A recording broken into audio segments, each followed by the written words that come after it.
Les remplaçants ont fait le job. Salut à tous, on se retrouve pour le débrief du match entre Montpellier et le Paris Saint-Germain. Victoire du Paris Saint-Germain 4-1. Mayoulou qui a marqué à la 44e minute de jeu. Avant que il y a Ramos qui marque un doublé. Koulibaly qui a marqué à la 64e minute de jeu et Ramos qui marque juste après. C'est un triplé donc pour Gonzalo Ramos. Merci aux personnes qui étaient présentes avec moi en live pour suivre ce match. N'hésitez pas à liker et à vous abonner si vous êtes nouveau. On est parti pour les statistiques de cette rencontre qui sont plutôt partagées. 10 tirs pour le PSG, 8 tirs cadrés, 4 buts. Pour cette équipe de Montpellier, c'est 9 tirs, 4 tirs cadrés. Position à l'avantage du Paris Saint-Germain, 70%, 30 pour Montpellier, 683 passes pour le PSG, 294 pour Montpellier, précision de passe à 93% pour le PSG, 82 pour Montpellier, 11 fautes parisiennes, 14 pour Montpellier, un carton jaune pour les deux équipes, un hors-jeu pour Montpellier, 5 corners pour Montpellier et 4 pour le Paris Saint-Germain. Et là, on est parti en image pour les 5 buts du match. Cette équipe de Montpellier, du coup, qui a joué voilà, en 5-3-2, et cette équipe du PSG qui a joué en 4-3-3 avec un effectif largement remanié, avec Arnaud Tenas dans les buts, défense Zaïre Emery, Alex Tapé, Beraldo, Lucas Hernandez. Au milieu de terrain, on avait Mayolo, Lee et Doué. Et en attaque, Barcola, Gonzalo Ramos et Mbaye. Et sur le banc des remplaçants, vous pouvez voir qu'il y a 4 Titi parisiens, Slama, Zagué, Camara et End Djantou. Dès l'entame du match, cette équipe du PSG a essayé de trouver des solutions, mais il faut attendre à partir de la 43e minute de jeu avant qu'il y ait ce mouvement.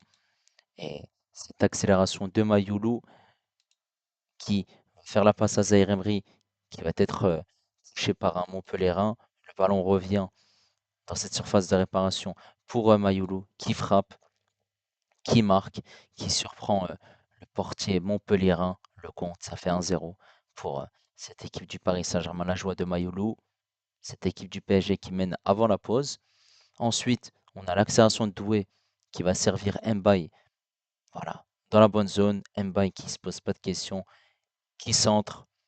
Ramos qui est dans cette surface de réparation, qui tire. Ce ballon dévié par un défenseur montpellierin. Et ça fait but.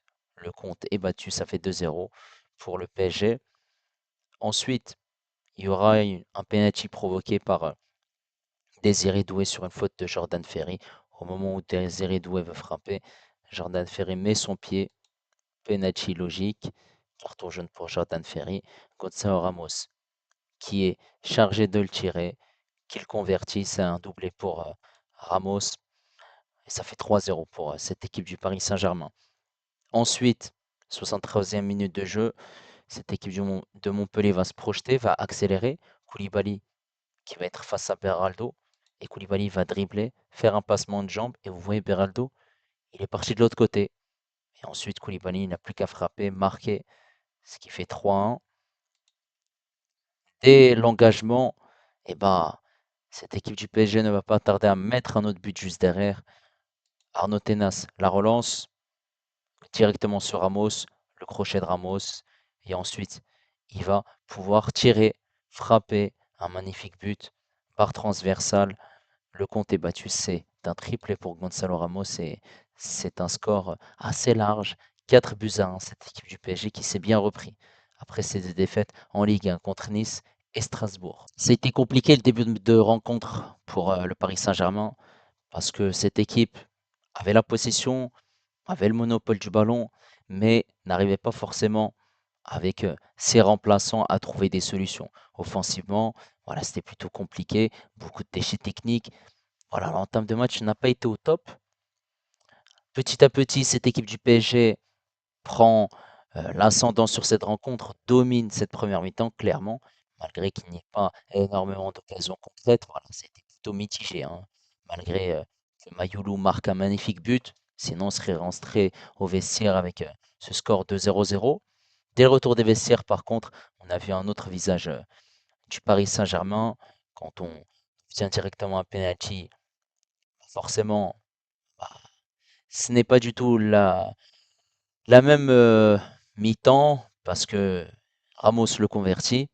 mais surtout, il y a eu un peu plus d'envie, un peu plus de percussion. Cette équipe du PSG qui se projetait rapidement vers l'avant, que ce soit Doué, que ce soit Ramos, Mbaye. Donc forcément, ça apportait un peu plus de fluidité vers l'avant. Et cette équipe de Montpellier, bah, qui courait derrière le score. Cette équipe du PSG qui a eu énormément d'occasions, qui, voilà, a tiré au but. Il y a eu quand même quelques parades de Lecomte avant qu'il y ait ce troisième but de Ramos. Voilà, cet enchaînement entre Doué, Mbaye pour à l'arrivée Gonzalo Ramos, le doublé.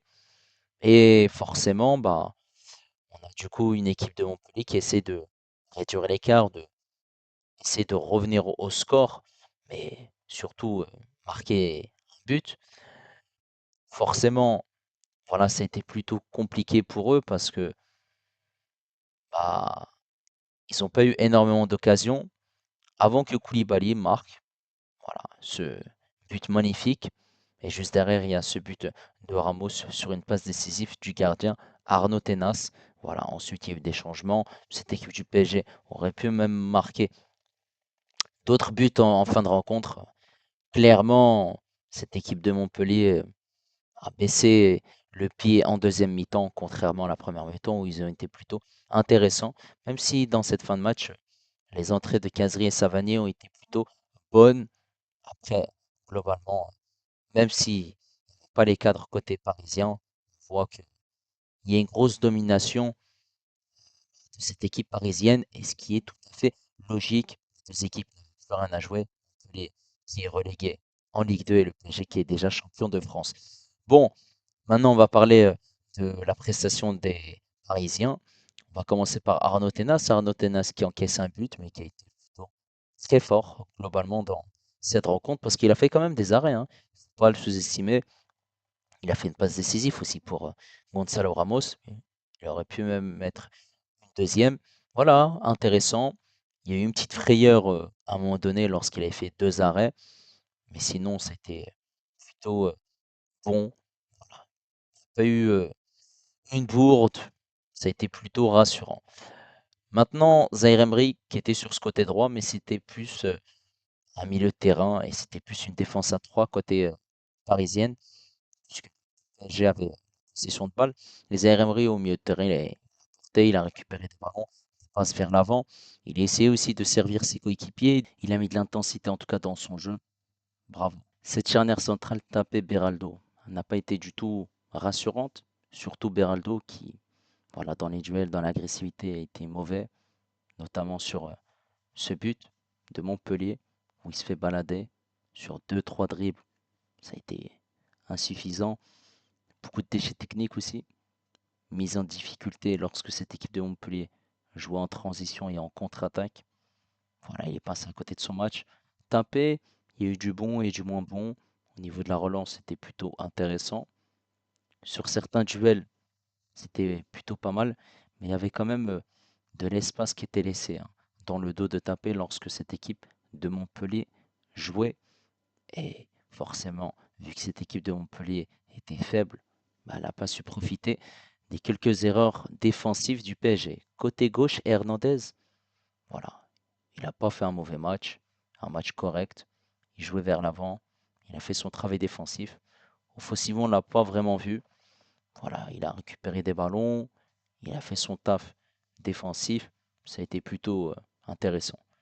Au milieu de terrain, Mayoulou, plutôt discret son début de match. Avant qu'il y ait ce but, cet éclair de génie, son deuxième but en Ligue 1 cette saison. Et on l'a vu, en deuxième mi-temps, c'était nettement mieux. Parce que ce but l'a mis en confiance, il était dynamique dans le jeu, il bougeait énormément. Avec Doué, il y avait pas mal de circuits de passe. Donc ça reste un match pertinent. Lee, c'est un peu mitigé, Lee. Hein, parce que il était toujours arrêté, très peu de mouvement, il y a pas eu de percussion, ça n'a pas été intéressant. C'est décevant. J'ai oublié de préciser, mais Zaïre Emery, il a été passeur décisif, hein, quand même, sur le premier but. Ensuite, on a Doué, qui a eu quand même pas mal d'opportunités, quand même. parce que c'est lui qui accélère le rythme du jeu. C'est lui qui fait cette avant-dernière passe pour Mbaye sur le deuxième but parisien. On a aussi ce penalty provoqué et converti par Gonzalo Ramos. Donc forcément, on avait une équipe du PSG qui partait vers l'avant et un Doué qui avait des jambes en feu. Donc ça reste un match satisfaisant. En attaque, Mbaye qui a eu quelques opportunités intéressantes lorsqu'il prenait la profondeur, lorsqu'il driblait. Il fait cette passe décisive pour Ramos. Après, sur certaines séquences, il y avait du déchet technique, des mauvais choix, des dribbles pas intéressants. Donc voilà, tout n'a pas été parfait, mais il reste quand même décisif au niveau de sa prestation, donc ça reste plutôt correct. Je ne vais pas être dur avec ce jeune Titi parisien. Par contre, Barcola, il a été quand même en difficulté par cette équipe de Montpellier, qui l'a baladé, qui l'a mis en difficulté, qui a très bien défendu sur lui. Il n'a pas réussi à dribbler, à prendre la profondeur, comme il le fait d'habitude. Voilà, ça a été dommage, parce que sur certaines actions, il a essayé de combiner avec ses partenaires, mais il n'a pas réussi à tout faire parfaitement. Et en numéro 9, Ramos. Première mi-temps, bah, il a été fantomatique. La deuxième, voilà, il a été très fort parce que déjà, il marque un but renard des surfaces dans cette surface de réparation. Le deuxième, il convertit le penalty. Et le troisième, que dire, ce chef-d'œuvre en dehors de la surface de réparation. Voilà, une frappe. Oui, il se pose pas de questions, il marque. Ça va le mettre en confiance, sachant qu'il n'a pas énormément de temps de jeu. Et en plus de ça, bah, ça reste quand même intéressant pour Ramos, parce que il marque, il est décisif et il fait pas une mauvaise saison malgré tout, malgré que son temps de jeu n'est pas aussi important. Donc voilà, ces joueurs parisiens ont fait le job. Il y a eu les entrées de Zaguet et du jeune Camara. Voilà. N'hésitez pas en tout cas à me donner votre avis concernant la prestation du PSG aujourd'hui. N'hésitez pas également à liker et à vous abonner si vous êtes nouveau. Et moi, je vous dis à la prochaine. Ciao les amis. Ici c'est Paris.